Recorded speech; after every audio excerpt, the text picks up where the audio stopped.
It's the summer. It's red hot. It's really hot.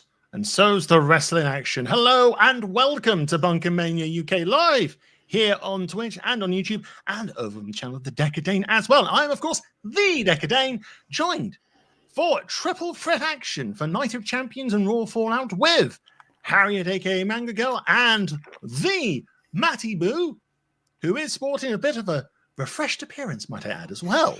How are we doing, everyone? How are we doing in the heat? Oh, well, that's a good sign. This. Everyone has fans, water, drinks, Diet Coke break. Yeah. Good. We're doing good. Believe in Joe Hendry. Final Fantasy cards, because why not? I don't know. The world's smallest rubber ducky. Locana. Saxophone. Oh wait, do I have a small card? My Locana cards are all the way over there. World's smallest Megatron. I hold on. I can do this. Tiny Megatron. So tiny. Huge sort of Locana cards here. A large ball of dirty blue tack. Oh, good for the arms. Perfect for sticking things when you need it.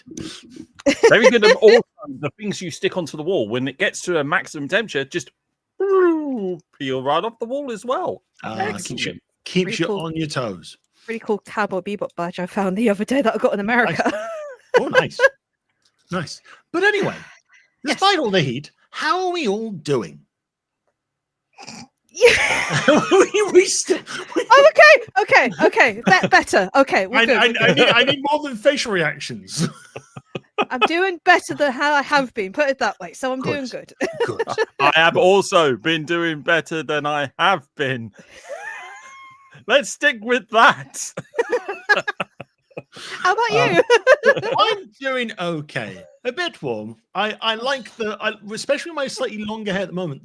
The hairband seems to be quite nice for me, and I like it. So I'm going to keep it like that. And that's it. And that's being said. And I noticed we've got quite a lot of people in the chat already. Hello to Mofox. Hello to Al Wants to Play Games. And hello to Peter Sidon as well. Hope you guys are doing well. Right. It's another time to go over to that wonderful place, that progressive nation of Saudi Arabia. And for another fun installment of Night of Champions. Night of Champions took place this past Saturday. I'm not going to sugarcoat this. I thought this was it was nice to watch the show with Matty. I watched the show with Matty, and I think it was good to watch the show with someone because, quite frankly, I probably would have been bored pretty much if I watched this by myself. There are a few. AKA me. there are a few little pluses I think there are of the show, but overall, I was not the biggest fan. I'm going to open the floor up and let you guys do your initial thoughts. We're going to do a little run through of the play-by-play, all that sort of stuff. But in a nutshell, how did we find our latest trip to Saudi Arabia? It's just a bit of bollocks, really, wasn't it? Pretty much. I think you hit the nail on the head. I think it was more the fact we watched it together and we both mutually agreed that what we were watching was bollocks. And after we just settled on the idea that it was just one gigantic bag of bollocks, we just settled into it and just enjoyed the ride for what it was, really. I'm so sad I missed this now. Yeah. But Harriet, your thoughts? I watched this in dribs and drabs for reasons, but I did watch this properly yesterday, and it was a thing. I honestly didn't really enjoy it as much as probably some people did, but that's probably, I don't know. I tried to get into it. I really tried for some of them. Do you know what those people enjoyed, Harriet? Those people enjoyed bollocks. I think with the show, I think the problem I have with this one is there's nothing wrong with the in-ring action. I think majority of the in-ring action was fine. It's standard WWE fare. There's not really much out of place sometimes with these with any sort of WWE show nowadays. It's also they always do good stuff in the ring. My problem with this is a lot of this was signposted and pretty damn predictable. You knew who was winning King of the Ring. You knew who was winning King of the Ring. You kind of knew what was going to happen between Sammy and Karrion Kross. And you knew damn well that Cena was not going to lose that belt. You know what this show was? Let me guess. No. I have driven that metaphor as far as it can go, like a nice set of bollocks. But what this show was, Dane, what this show was admin. Yes. This is admin. That's purely what this was, to get us from A to B. We have officially hit the road to SummerSlam, the WWE's second WrestleMania, basically, now. And so that's just kicking off, well, making sure all the storyline ducks were in a row, basically. And that's exactly what this was. And when you settled on that, that was it. That, you know, we weren't really expecting anything else from this, basically, except for where it was. I think we got a few surprises along, like the two shows in Saudi. I mean, we had the SmackDown night before, which, despite the 30-minute wonderful of do. I could just do. I'm gonna go full screen for a second because I need to actually give you the demonstration of the dance. Do. Yeah, we'll be right back. Right back. Come on. Do you know they're missing a trick? They are missing a trick, not having Penta do the real "be right back." Oh no! Doing, Oh no! Full screen. Full screen. Oh, okay. Hang on. Oh, you're actually. Hang on. Oh. Let's try this again. Hang on, I'm going to do this properly. There we go. Miedo. Sexy Panther. Look at that sexy panther. I would say that was rather a militant panther. Sexy Panther. We'll talk about Panther. We'll talk about Penta and his sexy panther being very helpful in a main event very soon. I mean, you're not wrong. Now, remember, everybody, this is the start of the stream. We still got the whole stream to get through.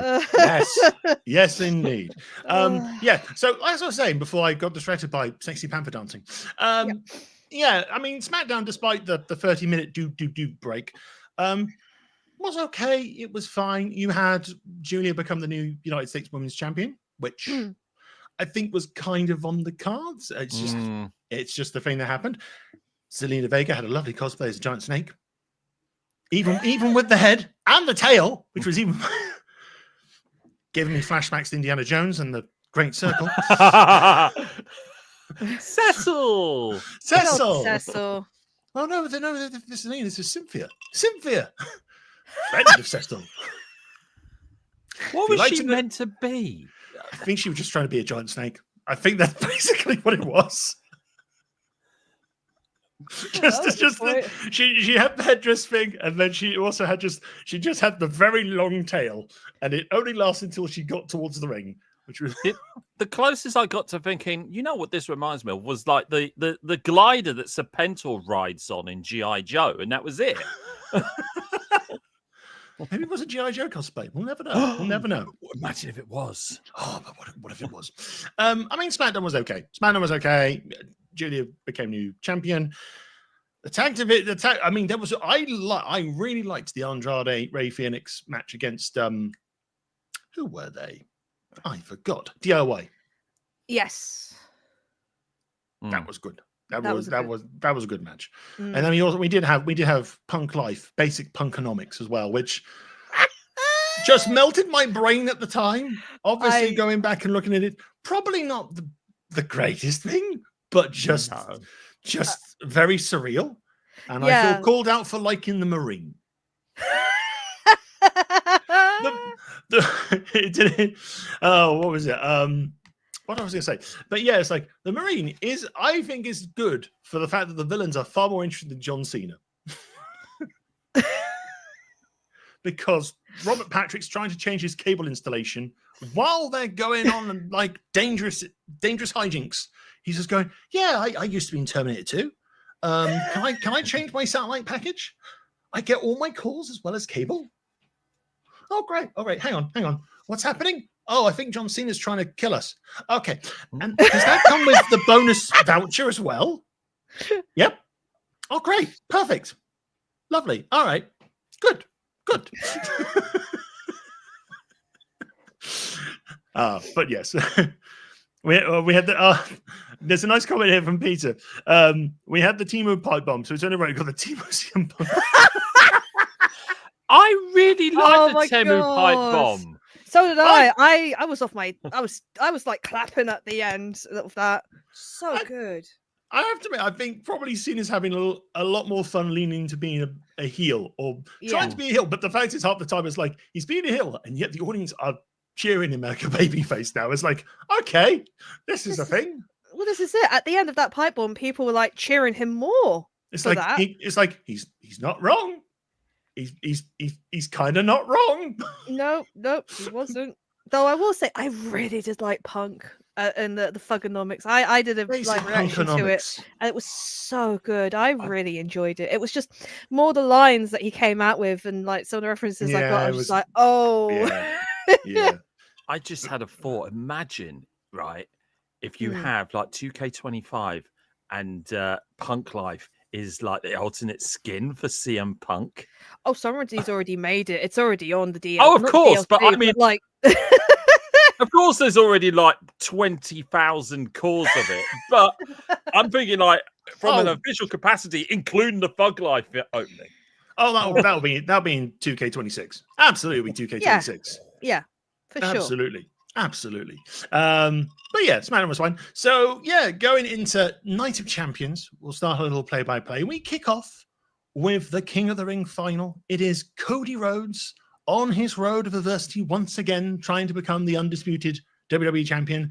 And last year's runner-up, Randy Orton, looking to win it again and get title number 15 from Cena. This one again, a lot of me on this start is going to be, it was a fine match. There are some bits that I noticed. So it's like, I mean, the main thing is, it's like, it was a good competitive match. And then Randy did like the Uber superplex. And then was just going, oh, my back hurts a lot. And Cody just decided to target that for a lot. Bit of a heel there. Yeah, back and forth, crossroads, RKOs. Cody got it with a crossroads. Mm-hmm. Didn't put on the. I was disappointed that the guys did not put on the crown. When me and Matt, but he did.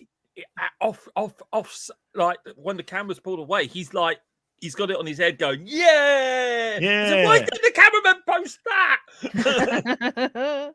Because Cody was just waving the crown up there. I mean, I think we all kind of saw the signpost that Cody was winning. Basically, the way it was looking to me was, if it was Cody and Randy in the final, Cody was winning.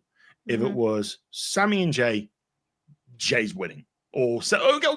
Actually, I would say I would say there's more intrigue in that final because you've got Sammy and Jay. You had Sammy with the carrying cross thing, and I kind of thought the perfect way to really muddy that sort of carrying cross storyline is if Sammy and Jay were in the final and Sammy accidentally cheated to win. Then you got ways to kind of move that story forward. It's like, here's Sammy going into the dark side, that sort of stuff. But no, we got the boring version, and Cody won. Copy and paste sort of thing. Copy and paste. Cody won. LOL. Probably not to that degree, but we're getting to that stage. We're burying the lead as well. The fact is, it wasn't exactly a clean pin. It's also the fact that he capitalized. Well, to be fair, who removed the turnbuckle? It was Randy. It was Orton. Yeah. So there's an argument to be made that Orton was hoisted by his own petard here.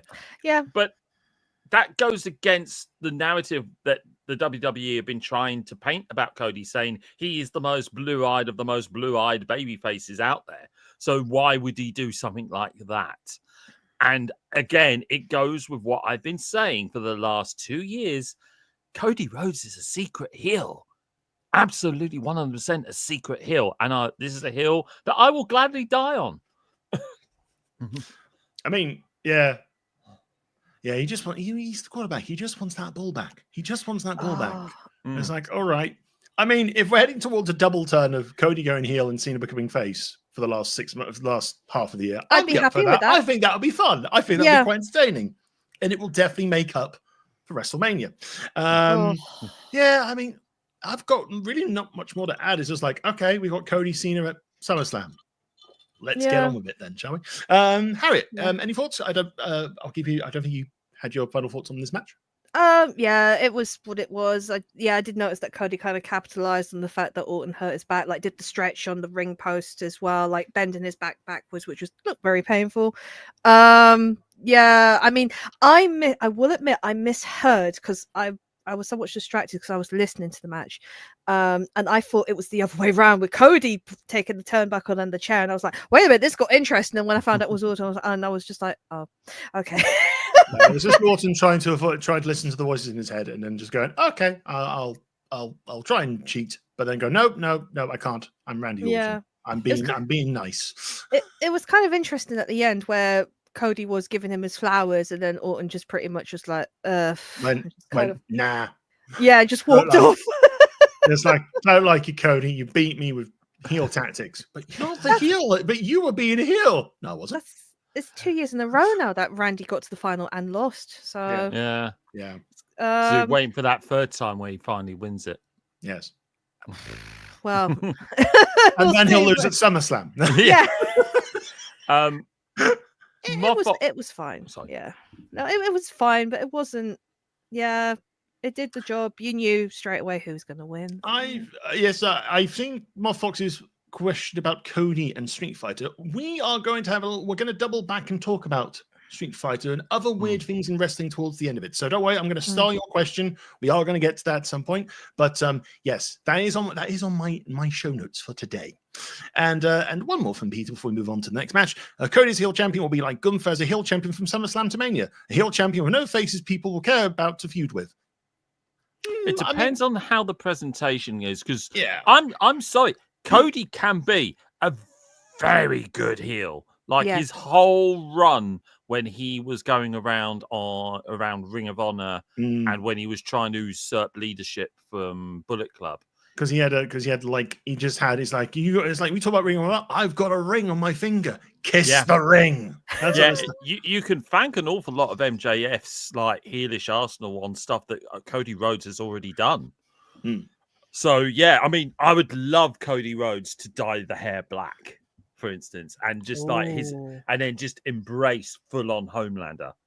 You know? Yes. Can he change from Kingdom to whoa? Here comes Cody Rhodes. Whoa! No, he's a big dick. Every presentation, keep that because he had Kingdom as his heel entrance music anyway. He had like an epic version, didn't he? Big orchestra version. Yeah. So every part of him keep, but make him an utter dickhead who actually believes that his own farts. He smells his own farts, and then he dishes it out for everyone else to have a quick whiff as well. Basically, I mean, in terms of faces as well, if we were over on the SmackDown, Brown and Cody was still there as a heel champion. I think Damian Priest has got some good babyface backing. Drew McIntyre, if they turned him face, would be kind of good fodder there as well, or just being Drew, still being nasty Drew, but people like him instead of boo him. I'm trying to think who else would be in that frame of mind. It'd be interesting to see what happens with us to Black over the next couple of months, because him and Damien might be on for a collision, and we got all excited on that one. That's a yes, please. We'll go for this. Thank you very much. All I want is for Damian Priest to be like on the top of the totem pole, having meaningful feuds again. That's all I ask for. Yeah. And his Skeletor outfit for when he enters the ring. Yes, please. It's not that hard to get the Skeletor leather out. Anyway, moving. And I think I've broken Harriett again. Moving on. Praising. Yes. Indeed. Moving on, we had a street fight. We had a Riyadh street fight between Rhea Ripley and Raquel Rodriguez. Or is it Gonzalez? I don't know which. It's Rodriguez. It's Rodriguez, yes. Part of me is thinking, is that the NXT name or is that the main roster name? But the fact is that I don't think WWE knows that. I mean, we had at least a nice video package charting their friendship and throughout NXT stuff, which was a good package. It was a good video package. But yeah, this match, quite easy on my list of the best match of the night by a country mile. We literally in the call when we were watching it together, I said, like, when we were watching Cena and CM Punk, I said this was a great match. And then I said when we were watching Cena and Punk, I said, sorry, but Rhea and Raquel, match of the night, without a shadow of a doubt. I bloody enjoyed this. And if this leads to Raquel like having like not just be someone's muscle, literally have a fully fledged character that can stand on their own ground. Yes, please. Yes, please. I'm up for that. Yeah, I mean, this was a very good street fight. There was lots of fun spots. One of my favorite was when Rhea got dumped through the table padding outside into the timekeepers, because it was like, what's going on? Because when it was being set up, me and Matty were kind of, what's going to happen here? It's like, is someone getting launched? Is someone getting launched into that thing? But no, someone just got powerbombed. It was like, ow, that hurt. That hurt a lot. I think there was a lot of kendo stick thrashing when Rhea Ripley got caught up in the ropes. I also think Rhea went around the ring whipping Raquel with a belt as well. A studded belt. A studded belt as well.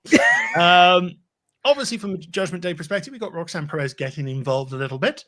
She came armed with a bin and then promptly got put in said bin. The trash took itself out effectively. Yes, literally. With a drop kick. I said this to Dane at the time. If this was Io Sky, Rhea did this too, all she did was make her stronger. Yeah, that's true. But no, really good spots. Finished up with Rhea. Basically, the whoa, steady the table riptide, which was quite a tense thing to watch when you saw the referee kind of going, I've got to hold on to the table. I can't let the table fall. I can't let the table fall. Rhea's got to do a riptide. I was saying, for God's sake, has anyone please just sort out the table? The other leg needs to be positioned. But yes, Rhea won the match, and I think it was pretty enjoyable. I think for Rhea, she's going into Evolution now against Io Sky, because Raw was just basically Io going, I can pick a challenger. I want to beat Rhea. Okay. There is our story. What a story. The story may continue.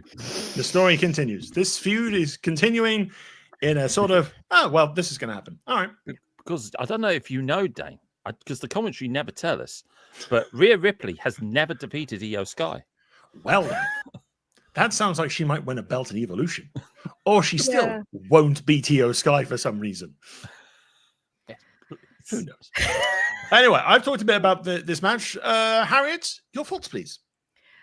Yeah, I like this. This was my match of the night as well. I will say, though, I did see similarities in their costumes and stuff. Black was a popular color. And also studs and kind of corsets and whatnot. And it was just like the Spider-Man meme at some point. It's just like pointing. See, one of them needs to dress up like a giant snake. Just saying. Or just a giant animal.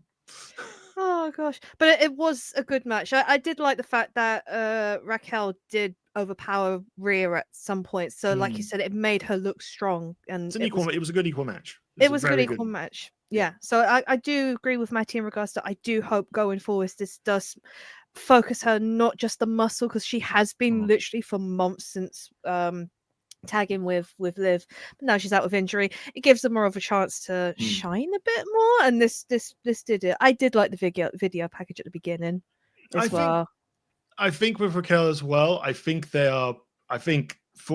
it's a bit of a silver lining from the Liv injury. They are kind of positioning Raquel into a bit more of a meatier storyline, because with Raw and everyone now technically draped in gold, because Judgment Day are the tag team champions again, and they all had a clubhouse meeting to welcome Roxanne into the Judgment Day, which Raquel was really struggling with a little bit there. So it's like, tensions, all that sort of stuff. So maybe that leads to quite a more interesting storyline. I think despite the fact it's been teased for freaking months, there was going to be problems. tensions in the Judgment Day? Don't say it ain't so. I mean, it is the 2nd of July, 2025, and there is still tensions in the Judgment Day. But I think it's been quite fortuitous that there's an opportunity now to kind of build up like, oh, Finn's leading Judgment Day properly now for a little bit. And then when Liv comes back, then it's like, oh, well, who's in charge? And then people make their choices, that sort of stuff. So I think in the long term, it might make the story a lot more interesting as opposed to when is Finn going to turn? Or so forth like that. And also, I think Judgment Day have been getting like quite a bit of babyface pops for Raw this past week as well, which was a slight caveat on that.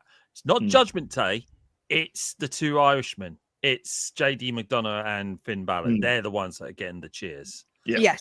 Everyone else in Judgment Day is like they're secondary.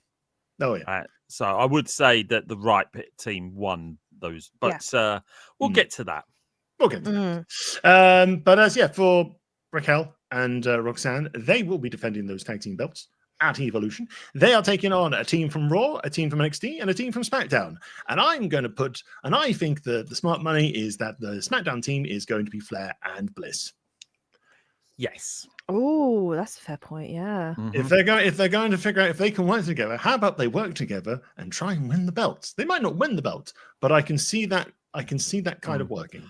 Harriett, you're the one out of the three of us that sort of like still in with NXT. Which two women do you think are going to be the more than likely to be the tag team?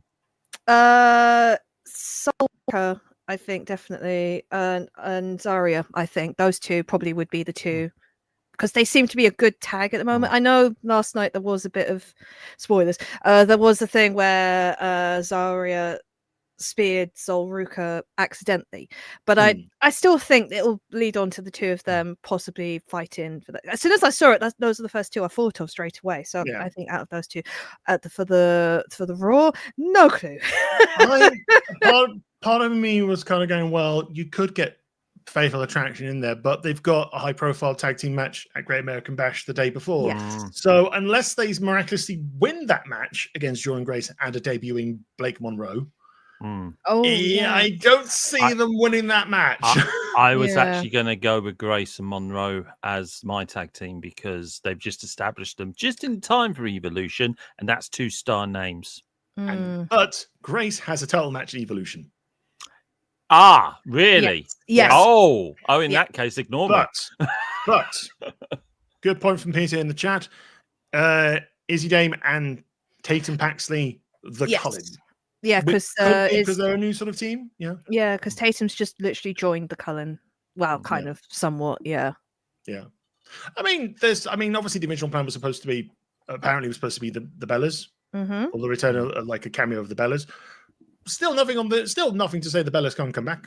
And I mean, Nikki's been about on a couple of episodes of Raw now, so it seems plausible that she's either going to possibly be involved in this tag team match still, or might be in the women's battle royale for a championship shot or something like that, or another match completely down the cards, which they'll figure out next week. Who knows? But yes, that one seems to. We'll see how that one pans out. Right, moving on. We have Sami Zayn overcoming the devil we all know in Karrion Kross. Karrion Kross getting a PLE match for the first time in ages, which has been well deserved and long overdue. And I think Kross tried to make the most of this as best he can from the appearances on the show, on the kickoff shows and stuff like that. And it's just like, the nice thing is going off the Raw fallout. The nice thing is the feud is going to continue. And I think ultimately, if this is going to hopefully keep crossing WWE, because apparently his contract is up in the summer. So maybe things are starting to move in the right direction for Kross. We'll see.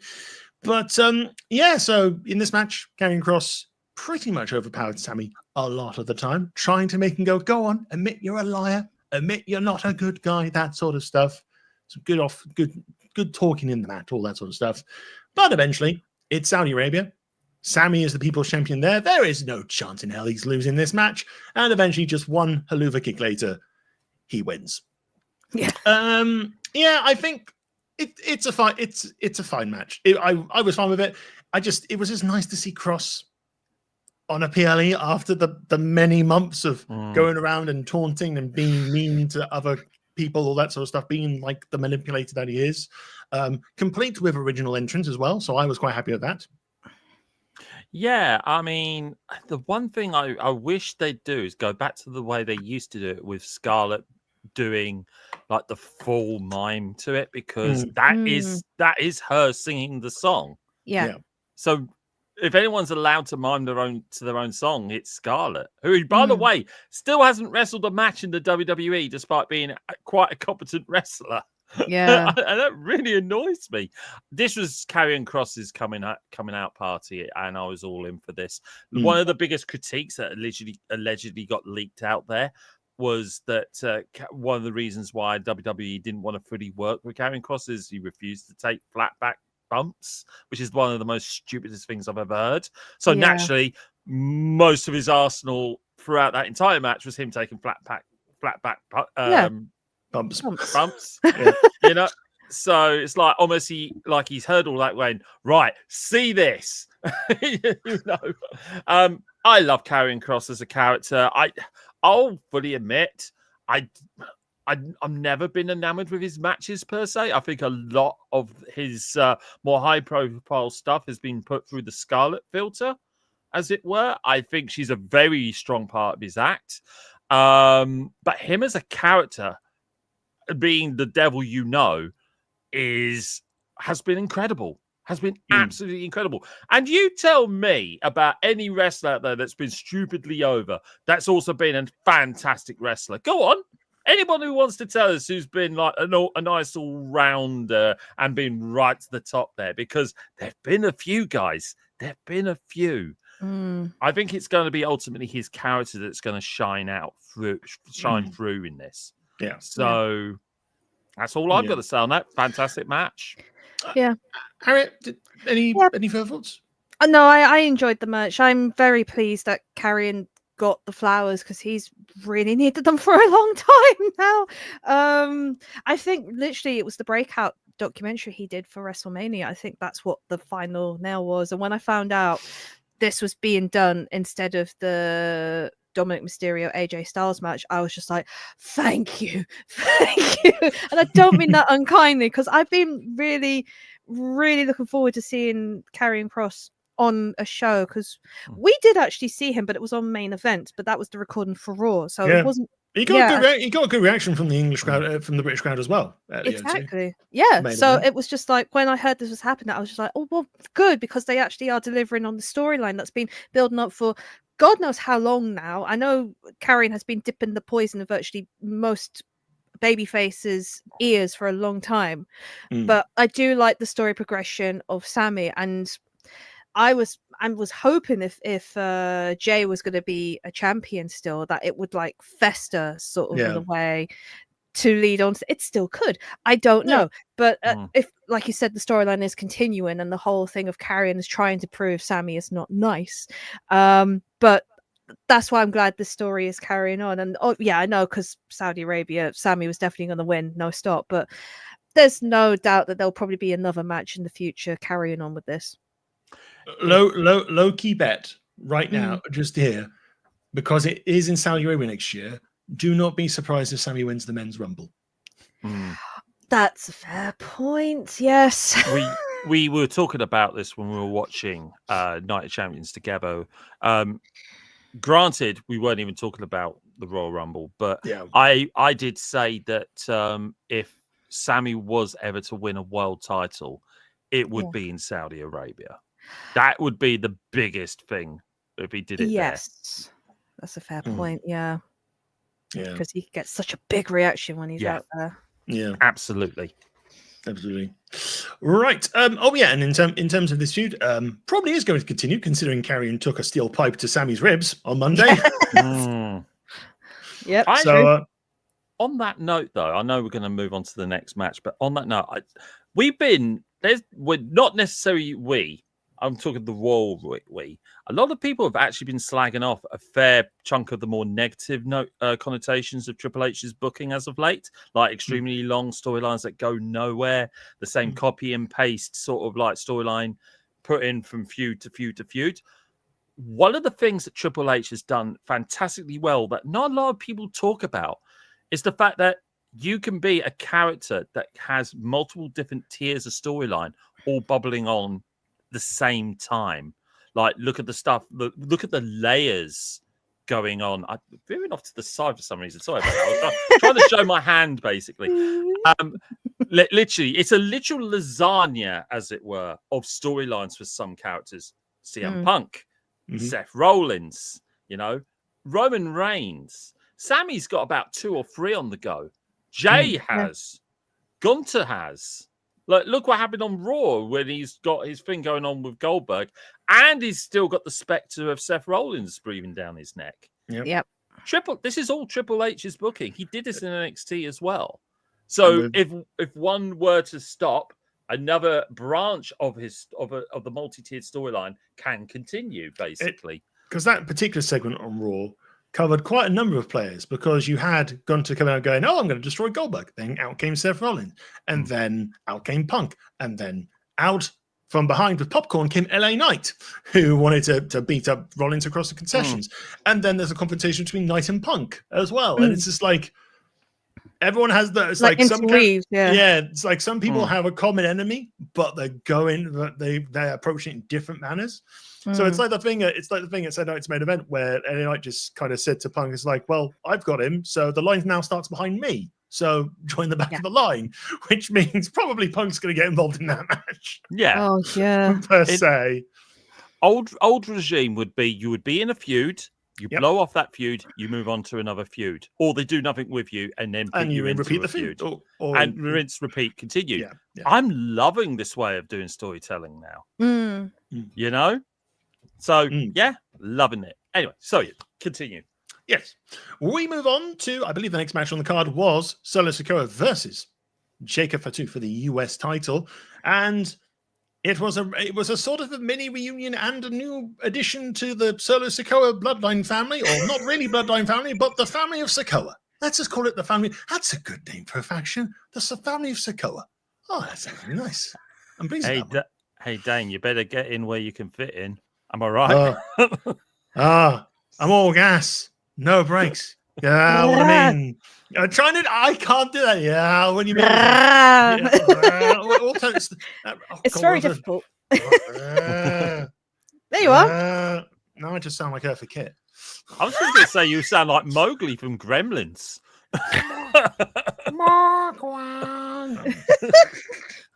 To be fair, I can't run miles most of the time, so that's quite rare. I mean, the best way I can do it is like, you all know what I mean. I'm as a guy who has a way to say it, as a guy that has a certain speech impediment that makes me completely unable to say my R's and W's without really trying to think of it. I'm not even going to try. Okay, I'm not even going to try, everybody. Well, I am all gas and no brakes, if you know what I mean. Indeed. It's just day one-ish. 4 letters, 1 word. Or as Solo just said, in the press conference, 4 letters, 1 word. Stop. That was so funny. I love Solo as funny heel. I really do. Solo's great at the moment with his stuff. He really is. Who'd have thought they allow the guy to have a bit of charisma and a personality, and he comes around, you know.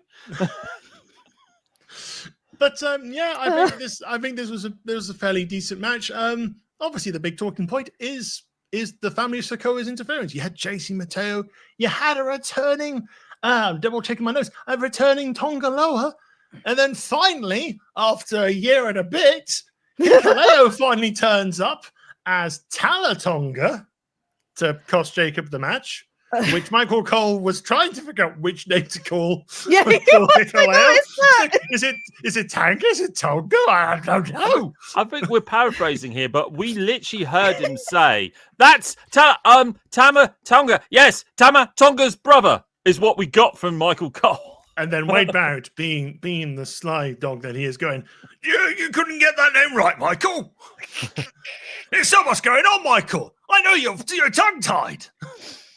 Tongue-tied, wherever you are near me. But no, I mean, the match was fine. It's more about the story hijinks. And I think Fatu as now bona fide babyface or badass babyface chasing the title, I think it's going to be fun. Yes, eventually we're going to have the return of. I need to double check my notes again. Tamatonga going, yeah. Yeah, that's the thing. He's due back, but it's like, who will he join? I think he'll probably join the family Sokoa because Yeah. the other lowers are there or Tongas. There's so many. There's so many names. Why didn't they just keep their freaking names? I know why they didn't, but also why couldn't they just keep them? He was Hikuleo in main event. What the hell?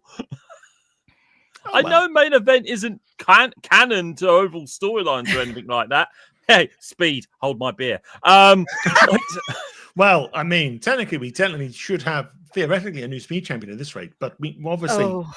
But obviously, I don't know it's what the same you're person. talking about. It's the same person. It is. Same It is nipples. the same Why person. not? I don't know what you mean about like El Grande Americano needing to relinquish the title. He's still around. No, He heals fast. His great Americano healing powers kicked in last week. And he speaks That's what fluent happened. German. What's not to love? I mean, the guy is multifaceted. You know, what's not to like about him? He's a great American, Dane, and we should all bow down to him. He's a big coffee. He's American. He speaks Spanish and now fluent German. Dankeschön. And this is how we break Harriett in this stream. Thoughts on the Solo and Jacob match before we move on? I feel like I'm not doing much of a disservice to this match. Basically, it's like the only thing I remember from this match is the family Sokoa turning up. That's all I remember.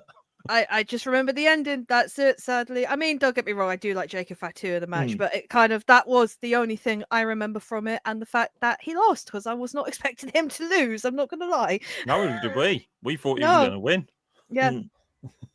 He was he was the only prediction I got wrong. Thank God I didn't put a joker on him, because I honestly thought he was going to win. So it was fine. Right. Moving on, we go to the Queen of the Ring finals. Asuka versus Jade Cargill.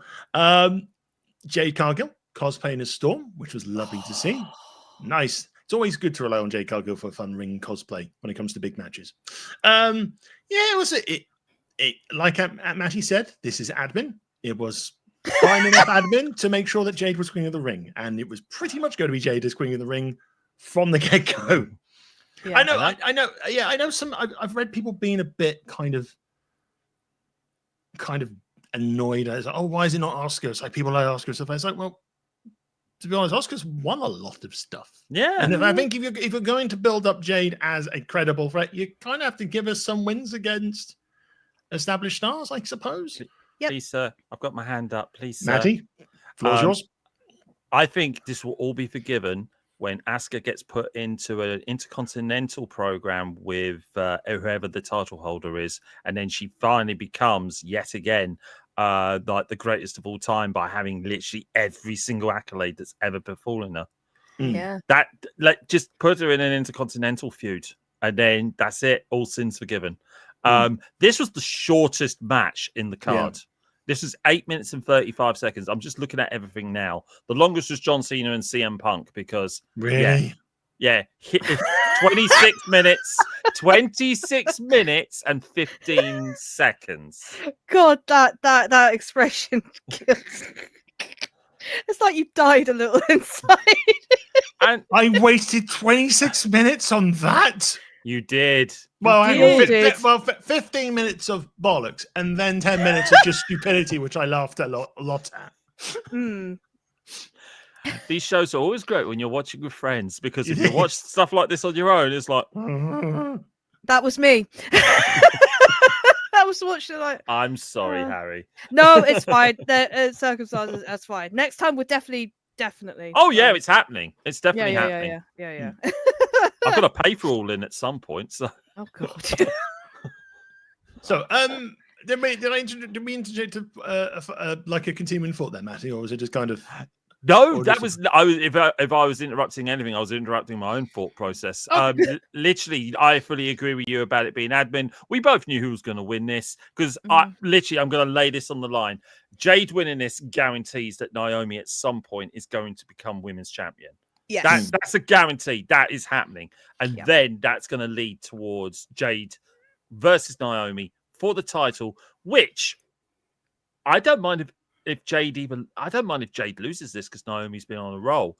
But it doesn't matter who wins this. The storyline coming up to it is going to be incredibly strong. If I was fantasy booking this, I would say Jade wins at SummerSlam. She's cashed on in immediately by Naomi. And then we have a little feud. And then we bring back in the Bianca Belair factor. Yeah. Because I still feel that's unresolved, especially with the last promo Bianca had with Naomi, and Naomi going, "Oh, I went into your house. I looked around looking for your parents and all that sort of stuff." Yeah. I feel like they were trying to build something there. And you never know, could be a triple threat Mania or something like that, or maybe Bianca, Naomi, a combination of the three. The fact of the matter is, I feel like their storylines are intrinsically linked at this moment. It seems sensible. I don't fully understand still why Bianca went for the Women's World Championship at Mania this year. I mean, the match was amazing, but it's just like, why? Yeah. Because she's got to reach the pivot to WrestleMania. Yeah, all that sort of stuff. I love the Powerbuff girls. Yeah, but yeah, I think it would kind of, from a storyline perspective, make sort of sense there. But the fact of the matter is, I think we're going to have a world title program pretty much with Naomi and Jade involved in some way, and I think that's going to be good. Side point, especially from SmackDown side of things, you can kindly F off for telling Naomi to shut up. Oh, yes, I hated that. I really freaking hated yes.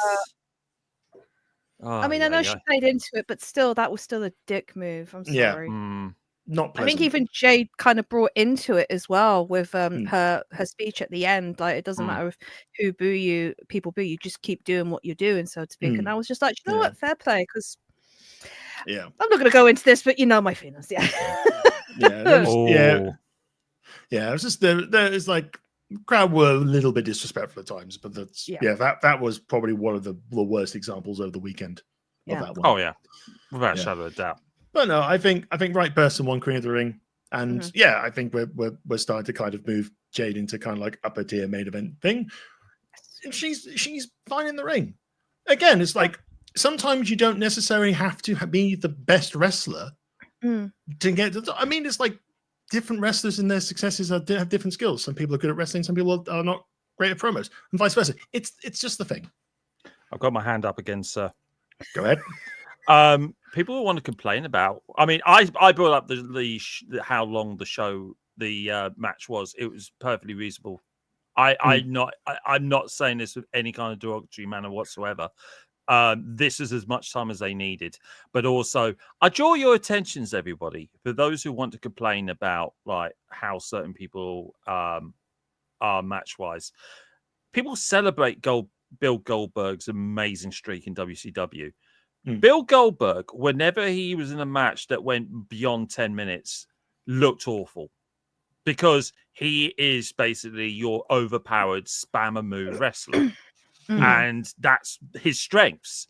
And you hid his weaknesses by basically not having him have long matches. What was it? I was going to mention this, but it's like the promo video they did for him on Raw this past week. The music video of like the whole history of Goldberg. That was pretty damn well done. Yeah. Yes. Absolutely. So sometimes the best thing is to have short, like relatively small matches. It heightens the particular people. Now, am I saying Jade Cargill is an awful wrestler? No, but she is built for this. She is built to be this kind of presentation.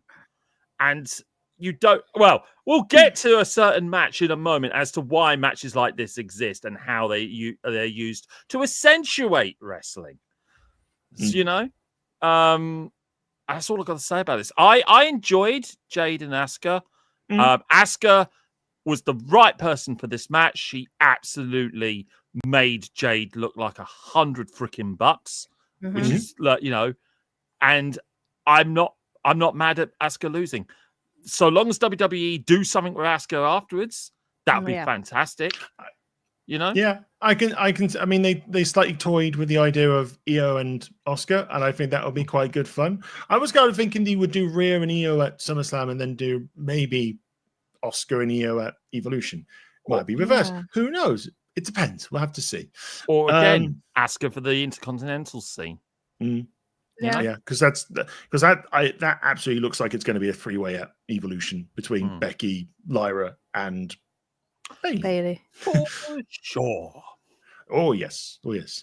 Right, let's move over to the main event. The event that had they had fought each other so many times, 6 wins apiece, 1 by count out, 1 by no contest.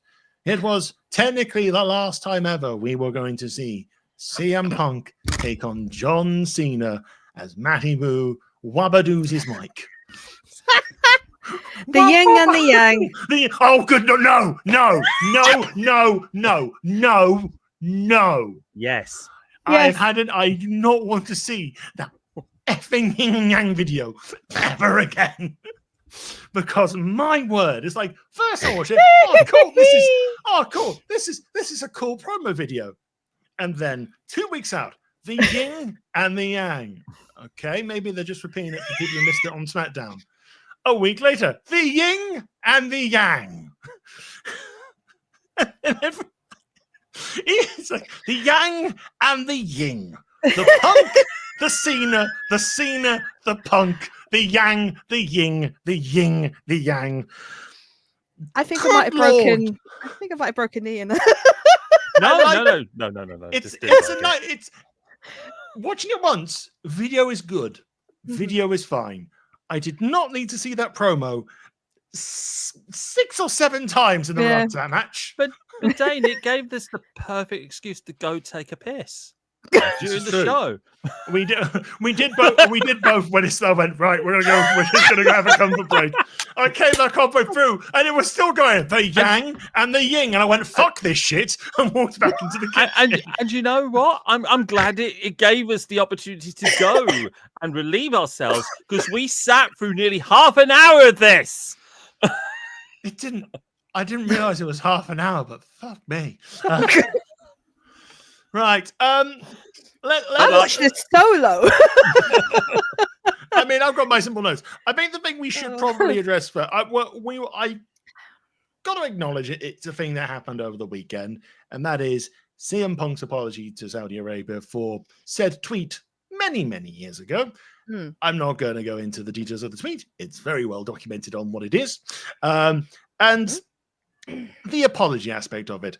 I mean, to be perfectly honest, it's like, it is what it is. There have been reports out saying no one, I think one of the recent ones today that came out was saying that Punk wasn't pressured or forced into a apology per se. He acknowledged that he probably had to deal with it if he was going to Saudi, hence why the apology happened or something like that. And yeah, I mean, the fact of the matter is, it's like, it's very weird. It's very, obviously, for many wrestling fans that have built up with this sort of voice of the voiceless, the outspoken CM Punk, considering this comes a couple of years after making quite an outspoken statement per se, and then kind of going, oh, I'm sorry, I was a bit mean. Forgive me, all that sort of stuff. I can see why people are looking at it, it's Punk being hypocritical. But I'll be fair, I think since Punk left AEW and stuff like that, maybe certain priorities and certain kind of aspects of Punk have kind of been put into the past a little bit. And it's kind of like, it's like the first promo he said on Raw when he came back. He's here for money. He's not here to make friends and stuff like that. He's here just to make money. So it's kind of like he's just doing his best in the corporate landscape of WWE. And that's pretty much it. I think to a degree, we might not know I don't think we're ever going to know his actual thoughts on all of it, to be perfectly honest. But the fact of the matter is, it's a business. It feels like it's a business thing that he felt he needed to do it. And it's like, fair enough, move on. I mean, some people will just dig their claws into that small bit for like weeks and months now, or maybe for years now. But it's just like, I think it's because I don't really have that. I think because I didn't really watch wrestling when Punk was properly around. I think I fell off wrestling the first time just as he started on WWE. Okay. So not fully versed in like the pipe bomb and all that sort of stuff until I came back like in 2015 per se. Fair. Because So I did watch the pipe bomb. So Yeah. So No. I have been following CM Punk since pretty much 2002, 2003, from Mhm. TNA through to Ring of Honor, from Ring of Honor through to WWE. Mhm. And there's also a little thing called AEW, but we won't gloss over that. We'll No. just put that over there. I'm not going to talk about my feelings about what basically happened or the apology or anything like that. I basically had my thoughts to these guys off air. It's not my place to really talk about it here. Yeah. What I will say is that during his entire time in WWE, they've been a remarkable amount of rehabilitating CM Punk, as it were. Not just his place in WWE, but basically the entire package of CM Punk. Like, they've gone through enormous lengths to make this guy look fantastic. And it's honestly what he's needed since his less than acrimonious departure from AEW. And that's all I've really got to say about that. From a PR point of view, from a management point of view, I'll honestly say this: Punk has never looked happier. Yeah. And if We've there's said that stuff before, I think, on streams. Yeah. yeah, Yeah. and if he is happy and he's in a place where finally he doesn't really have to like have a whole load of grievances and a whole lot of like dummy spitting going on, then I think he's in the best place, and he's the right place is doing the right things by him. I've always maintained that I've not 100% been a CM Punk fan. I do have my opinions of the guy. I cannot deny that as a character, as a performer, as the total package, he's one of the tops out there. Absolutely, 100%. I don't think this has been one of his like highest hours, as it were.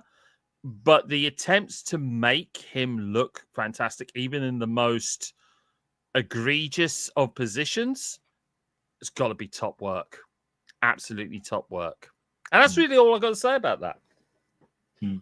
I have noticed Harriett has seemingly dropped off at the moment. So what I might do for the time being is I'm just going to take that screen off for a second, and we'll just throw Harriett a quick message just to say, we'll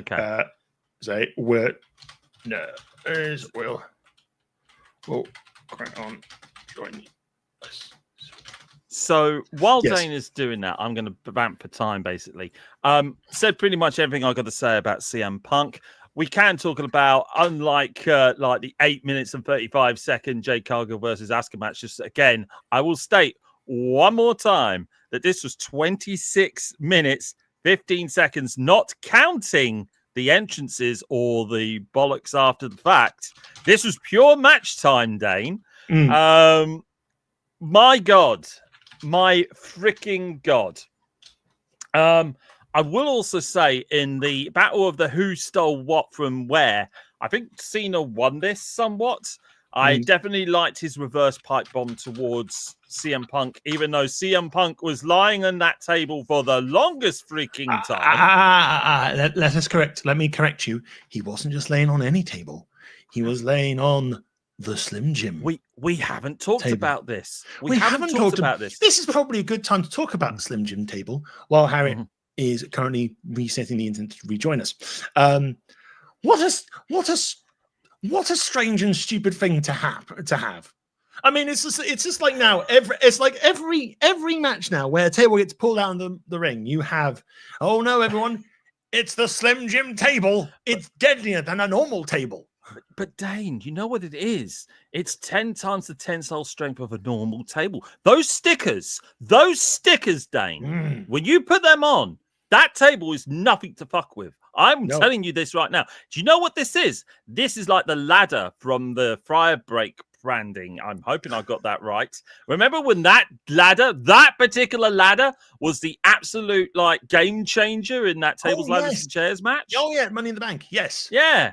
Yes. Like seriously. Oh my God! Advertisements and branding. Oh my! I get the WWE doing a lot of cross promotional that sort of stuff. I mean, the ring mat stuff, I don't care. It's like it's noticeable, but I don't really care too much. I don't think my wrestling's been ruined because of a few adverts on the ring. Besides, it's the same. It's been like that for boxing. It's been like that for UFC. Even in AEW, there's been a couple of occasional ring stuff in there as well. So it's not like the end of the world. But I think it's to the nth degree that it gets done in WWE now, where it just goes, where you're just going, I think WWE have a problem with. I think they're too addicted to money. It's I'm fighting my hairline, Dane. It's getting your hair up. It's making my hair very angry. Oh dear. I've never been so angry at all my life about sponsorship. But quite frankly, it's like you've got to the stage now where basically it's like WWE could very much sponsor anything, and you wouldn't bat an eyelid. You just go, yeah, but that sounds like WWE would do. That's something WWE would do. On that note, I missed the hydration station. Well, the Prime Bottle thing was there on Raw. Yeah, it was there on Raw. It wasn't there at Night in Champions, though.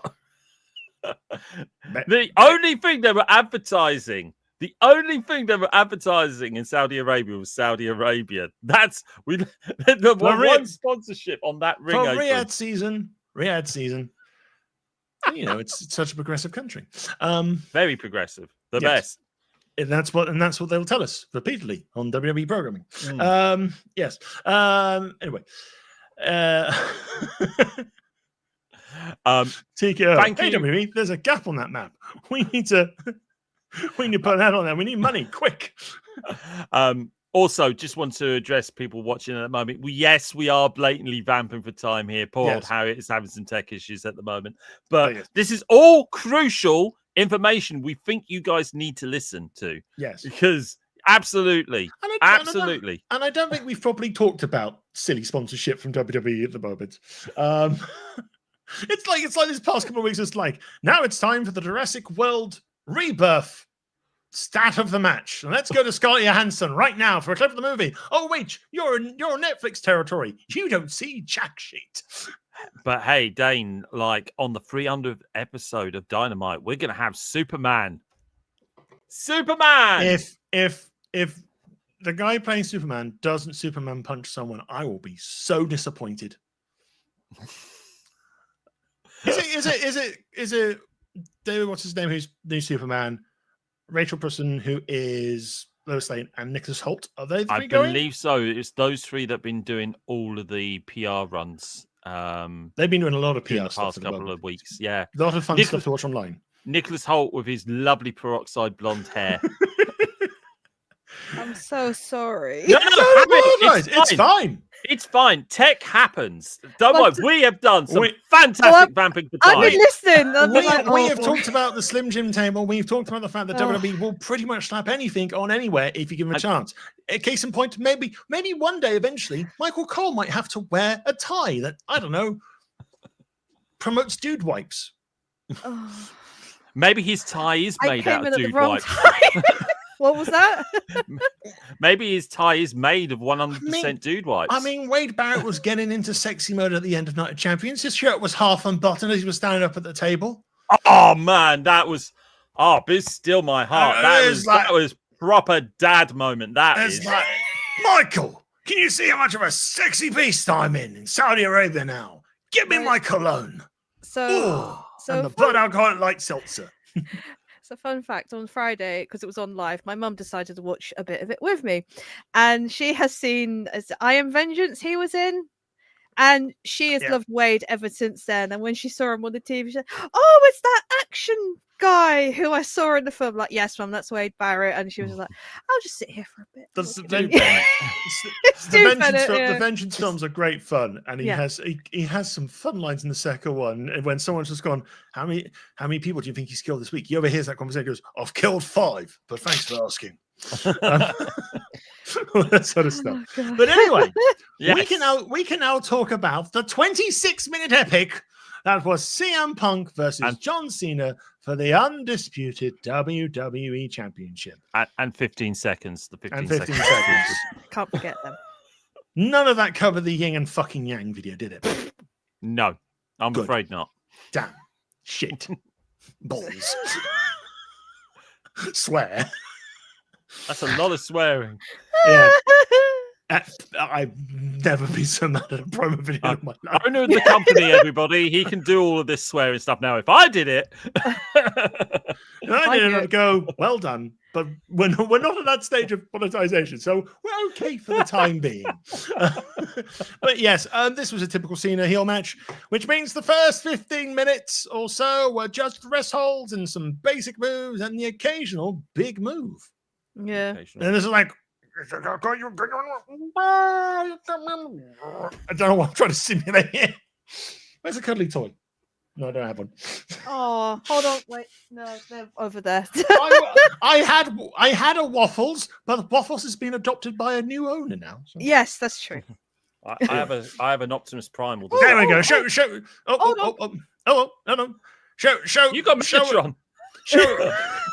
Show us how hard those rest holds were. Grr. I mean, he's got an open mouth. It's quite proven. I don't know what I'm doing. I come back to this. How serious are you taking this review of Night of Champions? We are rest holding a toy. This is a vintage Optimus Primal. I don't know. By the way. But yes, a lot of rest holds, a lot of slightly big moves. It's a big fight feel. Punk and Cena still have some chemistry. They can't go at the big speed that they used to, but they still have some chemistry. It's still nice to see them fight. And then, oh no, ref bump. Oh no, silly ref, get in the way of that shoulder tackle. How dare you? Oh my God. And the ref just going, I've better get out of the ring. Jesus, little Nate's got a. No. This is first ref bump. Oh, Yeah. Yeah. This is first ref bump who gets shoulder tackled and then just kind of flops around on. That's what I was trying to do, flopping around as he rolled out the ring. And it's like, and Punk's got a pin. He's going, well, what the fuck has happened? It's like I thought I won this match. And then burn it down. And Seth Rollins has flown halfway across the world to try and do some sort of cashing, give or take. He's accompanied by Paul Heyman and the Bronze, all that sort of stuff. Yeah. They get into the ring. They start beating up Punk. They start beating up Cena. Rollins is pondering about a cash in, and then lo and behold, out comes Penta doing the sexy panther walk for God knows how long. As Punk's getting beaten up. It's like, oh my God, it's Penta. Do you know what this reminds me of? Back in a few years ago in AEW, they just introduced Jeff Hardy. And the way they introduced Jeff Hardy was Matt Hardy was getting the crap beat out of him in the middle of the ring. Jeff Hardy, Lincoln Hardy Boys music plays. And his own flesh and blood brothers getting beaten the crap out of in the ring. Jeff Hardy, I just got to do my thing. I'm doing my thing, man. I'm doing my thing.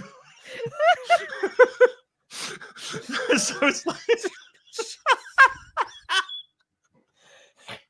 But it's worse because it's Penta just slowly. We're going, I'm a sexy panther, he's a sexy panther, I'm a sexy panther, he's a sexy panther. Punk's just getting beaten up. It's like, help me, Penta. I'm being beaten up. Sexy panther. I can't essay. I feel it in my soul. He said it was like when they ask about the panther walk on to Penta. I remember this on Chris Van Vliet. He just goes, I just feel it in my soul. I just have to do it. It's like, and he felt at that moment in time to do that while Punk was being beaten up. And he felt it in his soul to do a sexy panther walk down the ramp. I remember AEW SA. You were an asshole.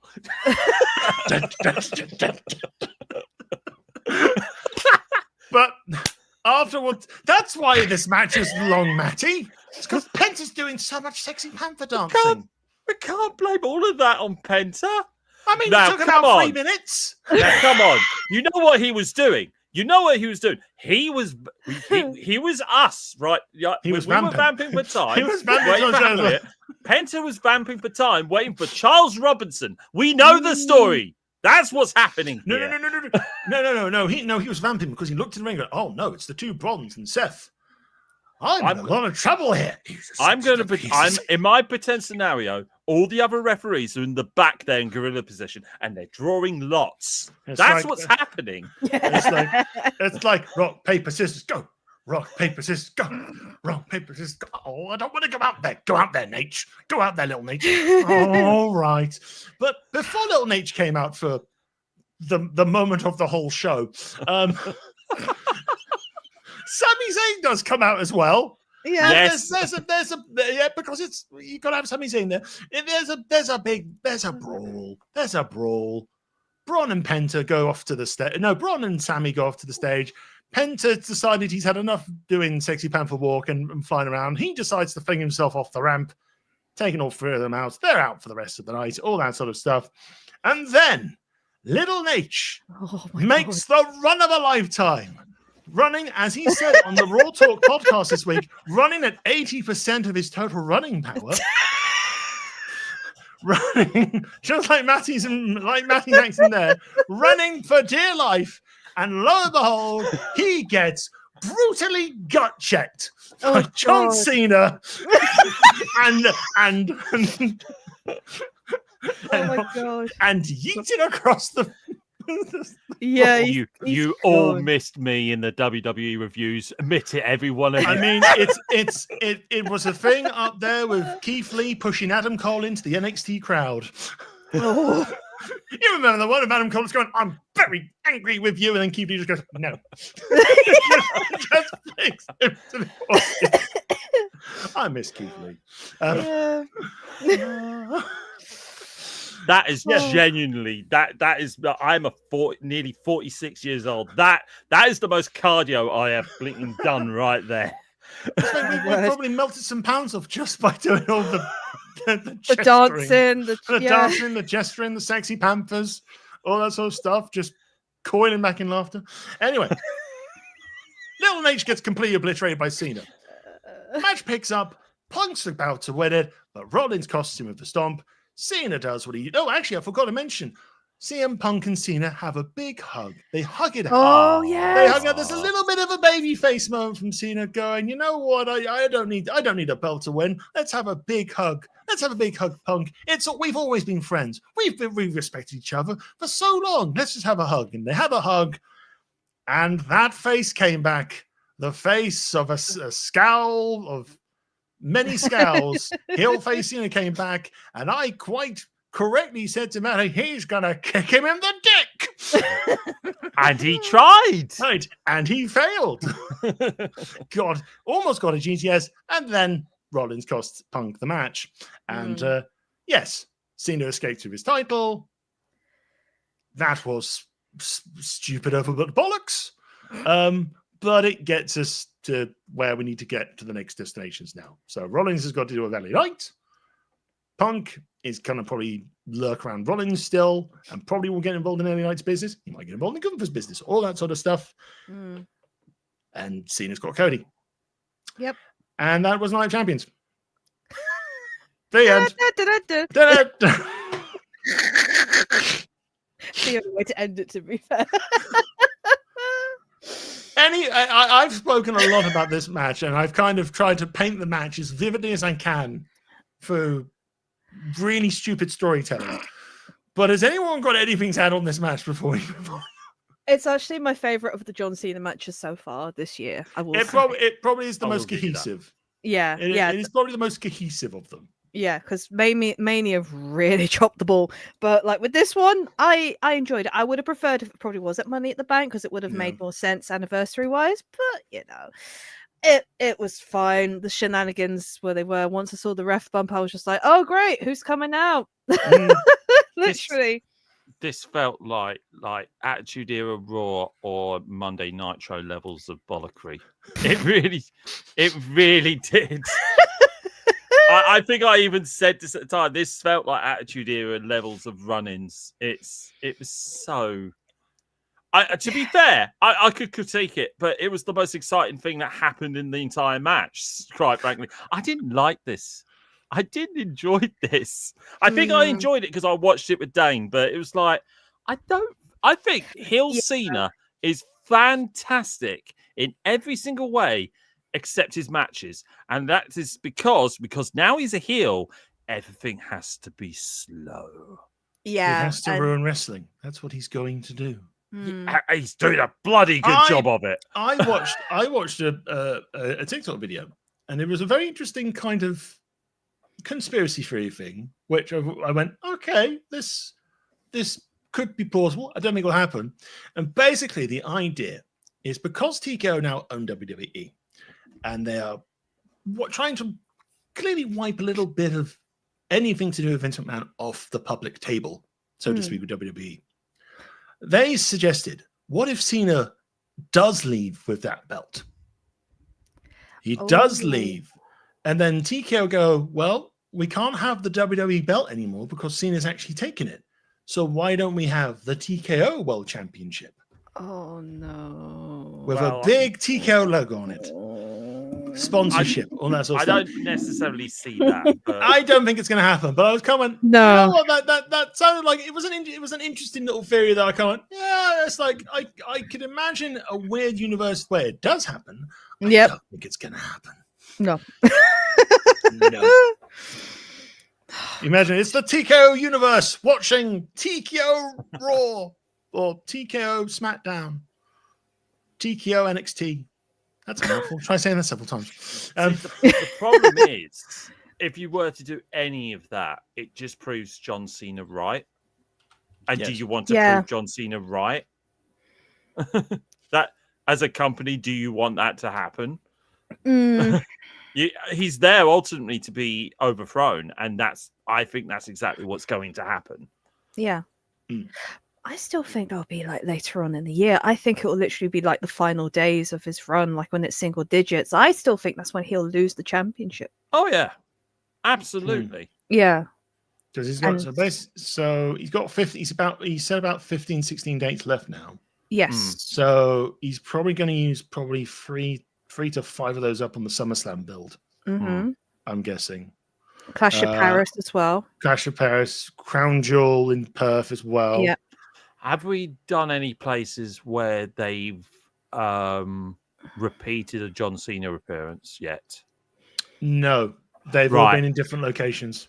Right. So in order to calculate how many times we're going to see a John Cena, go through where all the events are happening. And if you see any repeats, then you know he's not going to be there, because otherwise it's going to be a very hypocritical decision, because they all marketed it towards this is the last time you're going to see John Cena in this location. And especially with most of the ring entrances gracing this place one last time. Per se. Yes. Same we didn't get that kind of when he came to London, because that would have been quite cool. It's like gracing London one more time with his appearance, all that sort of stuff. Anyway. But yes, that's all. I think we covered quite a lot of the Raw fallout as we talked about it. So I don't think there's much more the kind of to discuss on the Raw side of things, unless there's anything in particular people would like to talk about. I mean, in terms of things that continued on from Night of Champions, what I'm looking down the line now is we were talking about Raquel like standing on her own 2 feet. It ain't really happened because you've taken away Liv and you've given her Roxanne. Karrion Kross continued his feud with Sami Zayn, and yes, please, because then we'll get more Karrion Kross. The rest of the stuff here, looking at this, is mostly all stuff that's going to feed into SmackDown. However, we still had the notion of CM Punk turning up in Raw.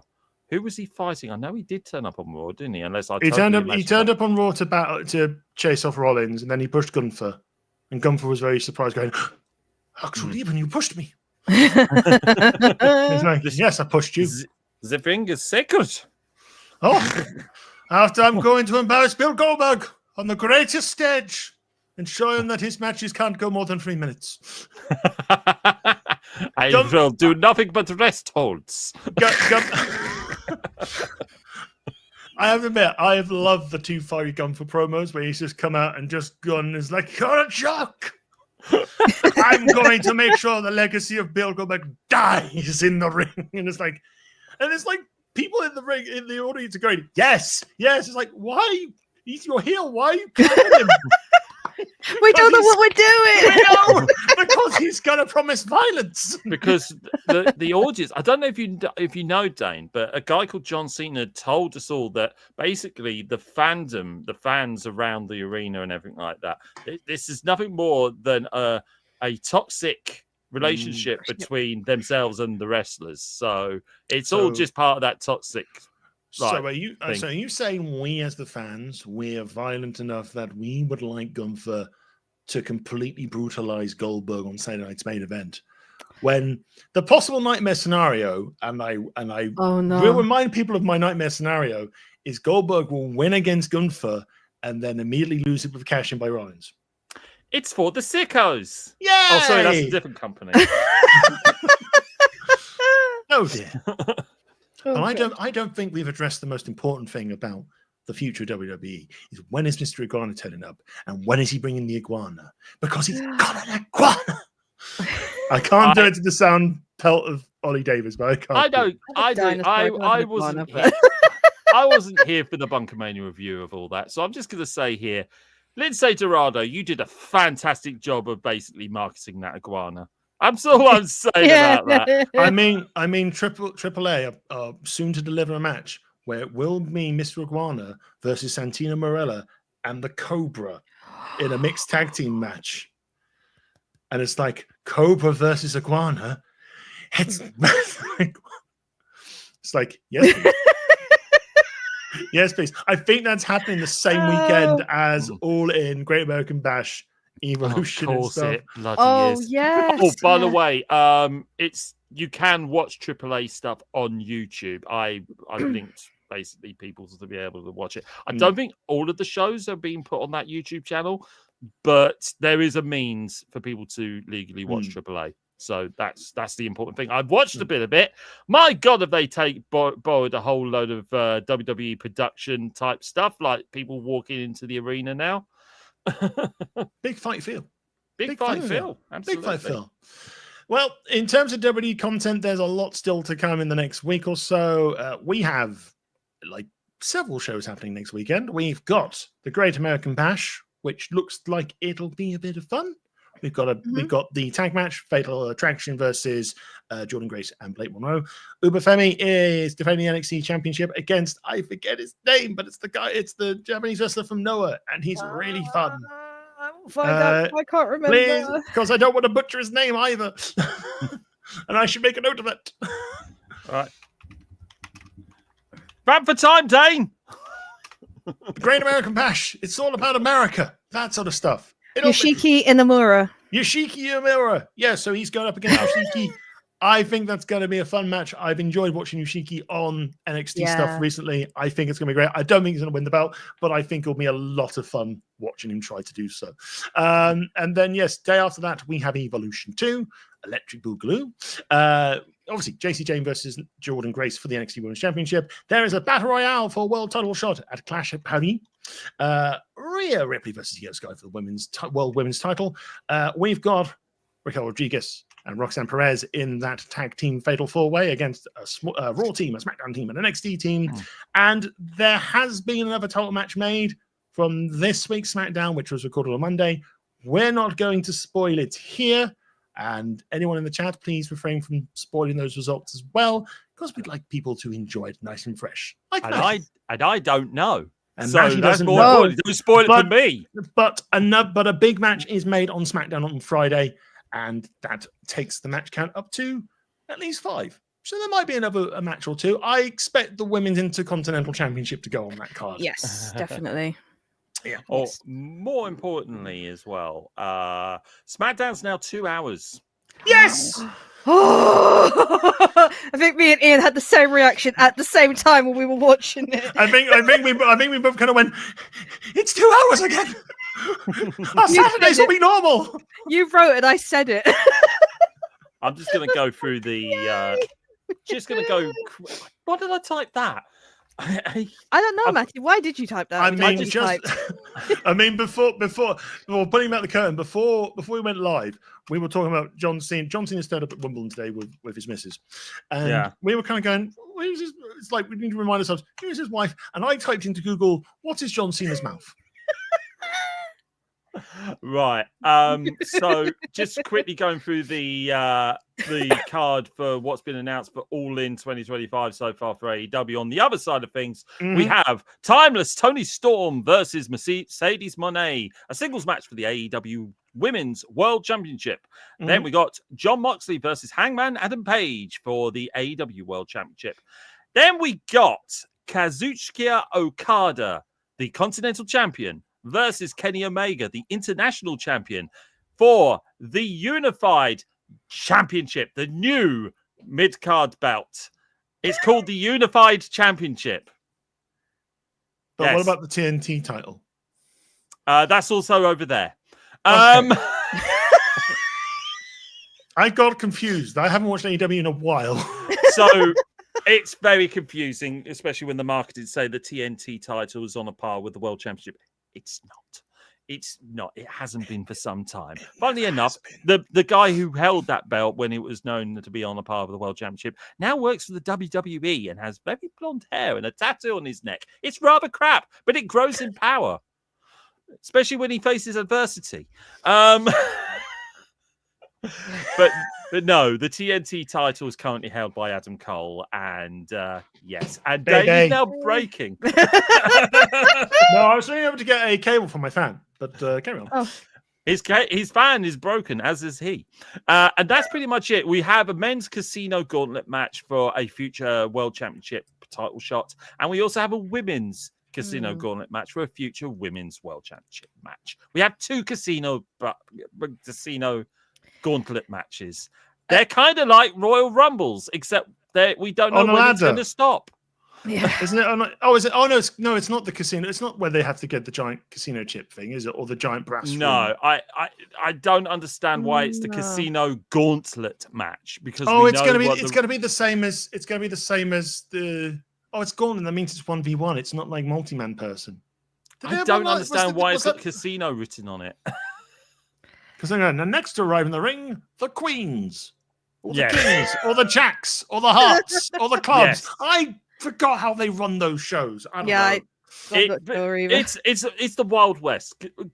Gauntlet matches in AEW. They've had several now, and every time they've been kind of special in their madness. And they change the rules a lot. And this time we're getting it twice. So there we go. It's going to be a fun time. So you've got like 4 shows between now and then. There could be like another dozen matches added onto that. In terms of bunker content, I believe it might be Matty and myself talking all in, because Jeremy might be a bit indisposed for that show. So we're going to have a fun time talking about AEW. So Matty gets the host, and I can be in the Matty position. And the Matty position.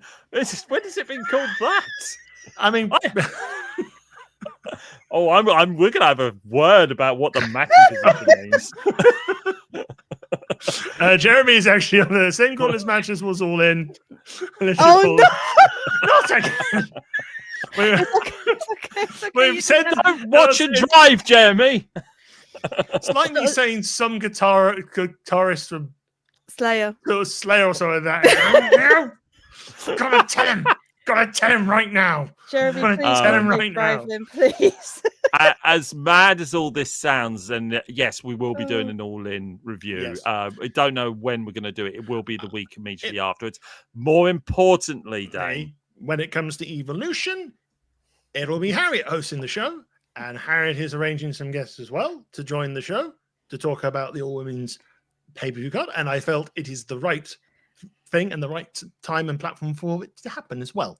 So Harriett's in charge. What Harriett says goes, and we are just going to watch in the chat comments and go yay and be supportive and all that stuff. You'll be fine, Harry. You've got It'll be fun. It'll be fun.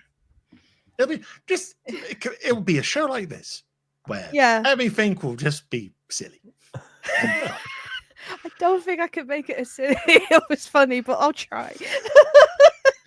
But yes, of course, if you want to know when we go live for those sort of things, do follow us on Twitch, do follow us on YouTube, and also follow us on Blue Sky as well. We've got a few minutes left. Let us do. Oh, even the chat, I believe we got some silly news to talk about. Yes, and also Jeremy and Jeremy did just pull over to remind me about Kerry King. You will never live that down. I'm But not I don't think you well-versed in care. Slayer. I'm not well versed in Slayer. Right. It's I don't know if I still have the media card on this thing. I don't think I do. No, I deleted it. Oh. It was the fun 19 like cowboy Wild West. It's wrestling around the world. Only 2 random things. So of course, Mark Fox alluded to this earlier. Street Fighter is getting a brand new movie. Cast is getting announced left, right, and center. A couple of weeks ago, reported Roman Reigns is going to be playing Akuma in Street Fighter, the new movie, which is going to be quite interesting. And there's currently rumors that Cody Rhodes is in discussions to play Guile. It's not being fully confirmed. It's just one of those, we've heard it on the grapevine. Yeah. But for pure WWE TKO synergy, I would not be surprised if that happens. Or can they bring Dolph Lundgren in to play Guile's dad? Just imagine him as Cody Rhodes' dad. It's way too late for him to actually be Guile, but just let him have a wee cameo. It's like being He-Man is easy. Being Guile's father is hard. I always take that from there's a great film he did, straight to DVD. It's called Command Performance, and he plays the world's greatest drummer for the world's greatest band. They go to Russia, and their performance is overtaken by terrorists. It's Die Hard with a drummer, and the trailer is just basically Dolph Lundgren just drumming away with clips of the film in the background, and just goes, "Dying is easy. Rock and roll is hard." Please never show me this movie. I was going to say, well, let me know. I want to see this. What's the name? I think I have this on DVD somewhere. Command Performance. Of course you do. That was during my connoisseur days of watching the Lundgrens, the Segals, the Van Dams, and the occasional weird films that just popped into no reason, or like the Cuba Gooding Jr. action season or something like that, because he had a couple of weird ones as well for chill factor. So yes, so this guy. I mean, if I was to cast Guile, just simply because he's too big of a man and he looked funny with the Guile haircut, is Alan Richardson from Breacher. You have said, yeah. I think he'd be perfect, but then I also kind of secretly want him to be new Batman as well, because then he'll be like big shithouse Batman beating shit up. We were talking about G.I. Joe live action movies yesterday. God, we were yesterday. Talking about someone who was literally born to be Duke. Oh, Alan yes. freaking Richardson. Yes. Yes. But yes, basically the way we look at it, because obviously they've also announced the guy who's playing Bison. I need to remind myself who it is, but it's Polka Dot Man from the Suicide Squad. He's done a lot of other bits and pieces, like side creepy roles. He's like a very creepy henchman in The Dark Knight. He did Late Night. He was the lead in Late Night with the Devil. In terms of DC stuff as well, he's Calendar Man in the Long Halloween cartoon movie as well. So he's done a lot. I think it's David Dashman. I do apologize for a bit butchering that, but he's quite a character actor, and basically that screams he could be very Raul Julia-ish. And I just basically, I think we had a discussion. I was like, I just want this I don't want this Street Fighter movie to be serious and about the fighting, about tournament. I want my Saturday morning 90s cartoon, good guys versus bad guys again. I just want that novelty again. And I said I said last night, you're describing the 90s Street Fighter movie, Dane. Yes, because I want the 90s Street Fighter movie, just with an even bigger budget and longer. I want 3 hours of it. You know who else has been in some DC stuff? Alan Ritson. he was Aquaman in Smallville, and he was Titans as well. He was Hawk in the Titans series. I think he was Hawk in Smallville. Or no, he was Aquaman in Smallville. He was one of the 3 actors who was Aquaman. Yes. But no, it's like, yes. But if you want just a giant guy just to beat people up, just put Alan Richards in a lot of things. Put him in a lot of things, please. I also like Reacher, but anyway. Oh God. The thing that blows your mind, this is going off topic, the thing that blows my mind is before he became uber hench and stuff like that, he was still quite Bill, but he was a little bit skinnier and a bit more of a comedy character in films like the Wedding Ringer and Blue Mountain State.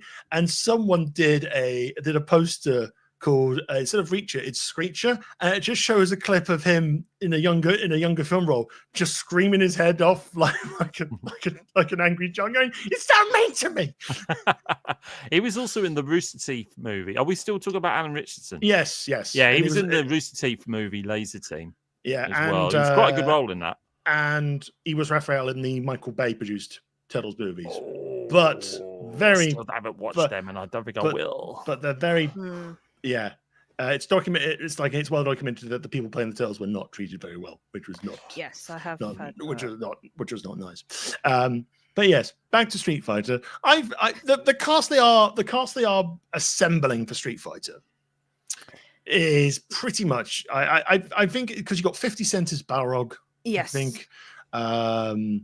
think you got Andrew Koji from Snake Eyes, who played the person who would become Storm Shadow, playing Ryu and stuff like that. So it's like they're bringing in. Oh yes, and guy who's playing Bison is going to be playing Mr. Free in the second series of One Piece. If anyone knows that One Piece, I don't. But yes, Morphox, thank you for that. It just feels like they're bringing in some capable actiony stars, capable kind of noticeable names, and kind of like stunt casting, maybe per se. I'm not particularly certain, but I feel like it's going to go down as a city film. I am under no illusion that this is going to be like top tier, like The Last of Us for HBO. It's got it right. It absolutely got it. I mean, has anyone ever played the games? It's like, why do they even fight? Why do they even fight? Why do they need to smash up that car and break those barrels? I don't know. Why? Why does someone have a flaming foot? Why does one of them just go to Electrobjorgen when they do like a? I don't know. That's when they're doing like the leg, the like Ken or Ryu do like the leg thing. That's it. I know it's not the name, but I always go, it's the lights of Bjorgen. It's like it's the lights of Bjorgen. Okay, fine. Why not? Why not? Why not indeed? But yes, I think it'll be. I think if they do it, if it's not, I think the action sequences are probably going to make and break that. If they do like some decent action sequences, I think it'll be fine. I think it'll be absolutely fine. It cannot be as bad as The Legend of Chun-Li. And I've watched The Legend of Chun-Li, I've seen the Chris Klein Nash gurning to camera, and what's his name from the Black Eyed Peas as Vega, and Irish M. Bison, who is not a tyrannical warlord. He's just a good old fashioned. I just want quality real estate. All of Thailand. You've unintentionally brought it back to Smallville, by the way, because Kristen Krug is Chun-Li. Is there? Not Lois Lane, Lana Lang from Smallville. But yes, seriously, M. Bison is not a warlord. He's just a very violent realtor who wants to take down half of the city so he can build up affordable housing. And he also performs help someone gives childbirth by just poking their stomach very hard. That's what I remember from the opening. It's like Bison just goes, okay. Oh my God. Baby. My brain is a horrible place to be, Dane. My brain just went straight to Fist of the North Star. Yeah, that's kind of it. I know. But shitter. Like, poke. Your child, it is born. And also your head has exploded. But I just want to build affordable housing. Isn't that a crime to do for me, M. Bison, warlord, realtor? Come with me. This is like better homes. Come on. Come with me, Channel 4. Oh, don't mess with me, mackerel. Oh, this is an in-joke nobody's going to get. Oh, dear. As you can see, I, tyrannical warlord M. Bison, have built a wonderful flowing staircase. You're making a really hard pledge for Pierce Brosnan to be. I'm thinking that all the way through. Pierce Brosnan is Bison. Oh my God! Imagine it. But Pierce Brosnan now. Yes. Yeah. He can still just sit on the chair and go, I don't know what you're talking about. we're literally just going into all the roles Pierce Brosnan has ever played, where he's actually been the most Irish of Irish. It's not just tapping, by the way. And There's other things as well. He's been in, like The Foreigner. He's very Irish in The Foreigner. He's very Irish in The Foreigner. Jack Chan's just coming in Sarah like, I want to know who killed my daughter. And he's just going, oh, I don't know. I don't know any friends in the RA and stuff like that. Leave me alone, Jack Chan. There was a video that I tried to share with these two. It didn't work because for some reason you can't share an advert, even though they're very great at sharing adverts. Where there's a play where Helen Mirren knocks his fish off the table, and he goes, "Don't mess with me, Trot." Yeah, I need to watch that. We still need to lift that clip and just give it to Harry, so she's got it like a points redemption or something. It can't be as bad as the Misfits with Pierce Brosnan. That was it. Basically, I think I've talked about the Misfits before, and basically Pierce Brosnan is like the greatest thief in the world, and he's been picked up. He's been picked up by these cool, young, hip, sexy thieves who are also like Robin Hood thieves, and they say, Pierce Brosnan, we're gonna steal some gold in this country, and he goes, okay, I'm in, and they steal it, and that's the movie. You thought Money Plane was bad. I'm going to rob the Money Plane, and they did. This is I'm going to steal some gold, and they did. It wasn't very fun, or exciting, or stupid enough to really ridicule it. I hated that movie so much. But anyway, we've gone off topic. That has fairly nothing to do with. This was officially a tangent. Well, I'm going to take it back onto a wrestling tangent because my only other weird bit, if you can find it, US band A Day to Remember released a new song this week, and the teaser video was just Seth Rollins with a flamethrower burning down the bar because why not? And the general music video is the band are just having a nice night out. Seth Rollins is also at the bar. They're all having some fun. Seth Rollins burns the bar down, and then towards the end, the crowd starts to chant a sort of Seth Rollins chant, which is not a Seth Rollins chant, it's just a chant. But Seth Rollins is going, burn!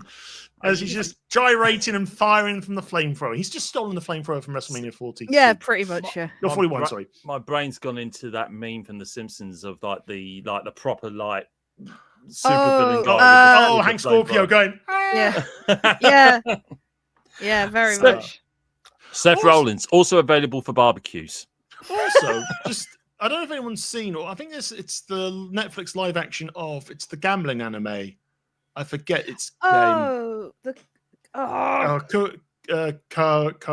Gumi. I apologize. I'm not well versed in new anime. I will have a look. But they did a live action version, which is called Bet. I've seen. And for some reason, Seth Rollins is also in there dressed up as a bear. He's in that? Yes. So someone has a fight with a man in a bear costume, and the bear takes off its helmet, and it's Seth Rollins. And they go, WWE superstar Seth Rollins? Yes. Stop. Oh, that's the clip. Complete with Seth Rollins. Oh. And he just goes, Seth Rollins, bitch, and just walks off. The anime is Kageguru.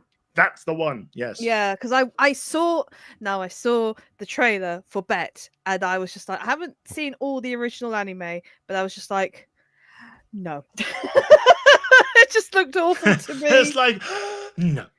Yeah, literally, I was just like, yeah. Now this is a tangent. It's not technically a tangent because Seth Rollins was dressed up as a bear in the live action adaptation for Netflix. Yeah.